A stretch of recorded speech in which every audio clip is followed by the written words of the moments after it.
অনেক দিন পর আবারও চলে আসলাম মিনি গ্যাসের চুলা নিয়ে। গ্যাসের চুলাটা দিয়ে অনেক দিন হইলেই ভিডিও বানানো হয় না, সংসারিক কাজকর্ম নিয়ে আমি ভিডিও বানাই। তো আজকে মন চাইলো তাই গ্যাসের চুলা নিয়ে আবারও ভিডিও বানাতে বসলাম। আমার এই গ্যাসের চুলাটার সাথে আগে সিলিন্ডারটা সেট করে নিলাম। আর আমার হাতে যে ছোট্ট একটা জিনিস দেখতে পাচ্ছ, এটা হলো তাওয়া। আব্বুকে বলেছিলাম ছোট্ট একটা তাওয়া বানাতে, আর আব্বু এইরকম করেই বানিয়ে এনেছে। তো আমি আগে প্লেটটা ধুয়ে নিলাম, এরপর পেঁয়াজ আর মরিচ আমি কেটে নিব। আজকে বানাবো মিনি ডোসা।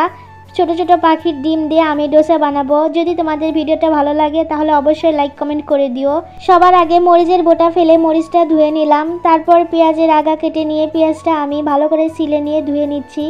আমি যেহেতু মিনি ডোসা বানাবো তাই বেশি পেঁয়াজ মরিচ কাটবো না, এই জন্য 3টা মরিচ আর একটা পেঁয়াজ নিয়েছি। আর পেঁয়াজগুলো ভালো করে কুচি কুচি কেটে নিচ্ছি। আর পেঁয়াজের সাথে আমি টমেটো কেটে নিব। তো আমার পেঁয়াজটা মিনি দাঁতে কাটা শেষ হয়ে গেল, তাই পেঁয়াজগুলো এখন উঠে রাখতেছি। এরপর আমি মরিচটা কেটে নিব। টিকটকে অনেকেই আমার ভিডিও খুবই পছন্দ করে, কিন্তু আমি রেগুলার টিকটকে ভিডিও আপলোড করতে পারি না, কারণ আমার ফোনের সমস্যা। তোমরা চাইলে আমার ফেসবুক পেজে জয়েন হতে পারো, আর আমার পেজের লিংক আমি কমেন্টে দিয়ে দিব। তো আমার পেঁয়াজ আর মরিচ কাটা শেষ, এবার আমি টমেটো কেটে নিব।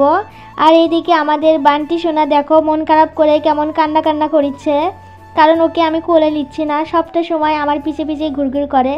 আমি ভিডিও করতে চলে এসেছি বাগানে, আর ও আমার পিছে পিছে চলে এসেছে। যেহেতু আমি আজকে মিনি ডোসা বানাবো তাই পেঁয়াজ মরিচ আর টমেটোগুলো কুচি কুচি করে কেটে নিচ্ছি। আর আমার পুরোটা টমেটো লাগেনি, কারণ মিনি ডোসা বানাবো, এতগুলো টমেটো কাটলে নষ্ট হয়ে যাবে, এই জন্য 3 ভাগের 1 ভাগ আমি টমেটো নিয়ে নিয়েছি। আর এখানে কিছু চালের গুঁড়া নিয়েছি, আর আটার সাথে একটু লবণ আর একটু হলুদ দিয়েছি কালার হওয়ার জন্য। তারপর একটু পানি দিয়ে ভালোভাবে আমি মেখে নিচ্ছি। আর এর জন্য আমি ছোট্ট একটা পাত্রই নিয়েছি আর ছোট্ট একটা চামচ। এরপর আমি আমার মিনি গ্যাসের চুলার উপর ওই তাওয়াটা বসিয়ে দিলাম। তারপর ছোট্ট একটা বোতল থেকে একটু তেল ঢেলে দিলাম। এরপর আমার তাওয়াটা গরম হবার পর এখন আমি চামচ দিয়ে একটু একটু করে দিচ্ছি, কিন্তু কিছুতেই পড়তে চাচ্ছে না, তাই আমি বেশি করে ঢেলে দিলাম একবারে। এরপর দেখতেই পাচ্ছ তোমরা কি অবস্থা। তারপর আমি উপরে একটু টমেটোর সস দিয়ে দিলাম। তারপর এখন আমি টমেটোর সসটা ভালোভাবে পুরো আটার সাথে মিশিয়ে দিয়ে এখন আমি পেঁয়াজ মরিচ আর টমেটোটা দিয়ে দিব।